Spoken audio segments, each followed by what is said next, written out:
Hi, this is Sally Morgan, physical therapist, craniosacral therapist, and Tellington T-Touch practitioner for peoples and animals. And this is Tristan. He's a Corgi, and this is an episode of Conversations with a Corgi. And we're here with Linda Tellington herself. And we are at a horse training for 3 days in Damascus, Maryland. And we are having such a busy time. There's so many horses. We're having a great time. And Linda's going to tell us some of the things that she is excited about here this week. Well, first of all, I'm excited because you're here, Sally. I think you said it's your 46th training with me or something. Is that true? Like that, like 42. I just counted them the other day. Assisting all those years, and I mean, it's been an incredible journey. And it's been so much fun for me because we've got Pam Woolley and Jan Snodgrass and Pam Wanbeer assisting me, and that's how I managed to stay so, I think, excited about, sharing this work. So we've got some interesting situations here. We have a really beautiful paint mare who very, very well ridden, Western, except that she keeps her head too high. That's one of and it's not like it's way up there. It's just more collected and higher than her rider would like. And the first thing I looked at was the Western.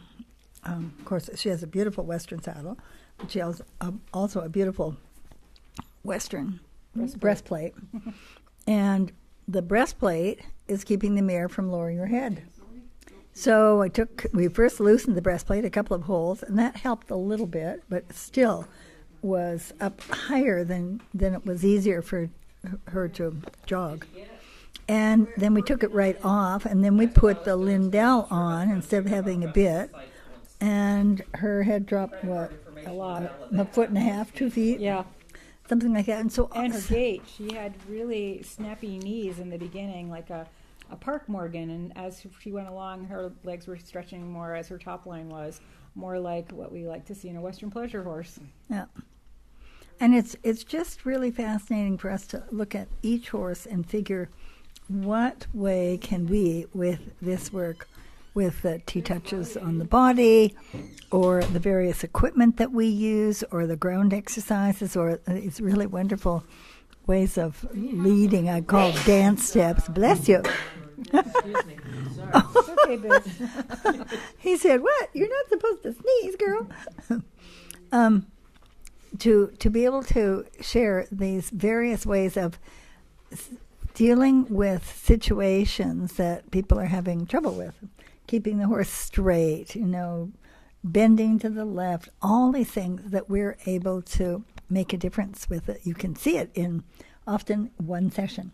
It's true. And last night we had a demonstration for 2.5 hours that Linda did. It was supposed to be 2 hours, but we always run over. And we had about 50 people here working, and we were just watching 2 horses, and then we did some work on each other. And it was really exciting to see people seeing the work for the first time and being really impressed with the changes Linda made, really subtle, in another paint mare that we were working with. Yeah, which was lovely. We did some tail work with her. We picked up the legs, and we did some circles with the legs. And, of course, we always use our labyrinth, which is this sort of a maze that you've seen pictures of before if you've watched much episodes of Conversations with a Corgi.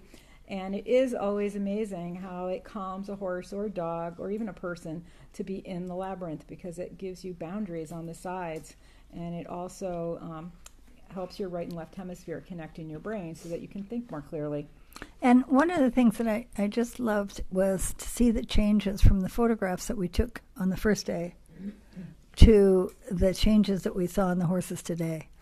I mean, bright eyes, interested ears, smiles on the horses, that it was really clear, the shift that we could all see. Well, we had many at this clinic. We had 1 crossing the front legs and 2 crossing the hind legs when they were standing in their neutral.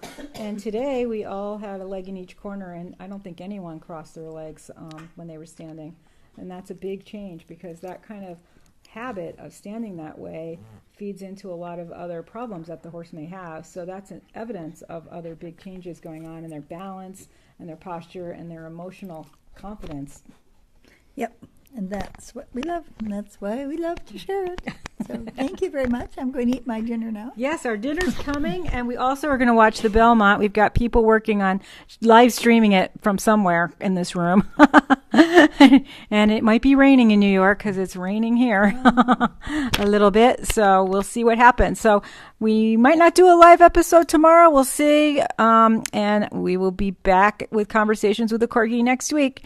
Thanks for joining us. Everybody have a great evening. And I hope your horse wins the Derby or the Belmont. Thanks for joining us.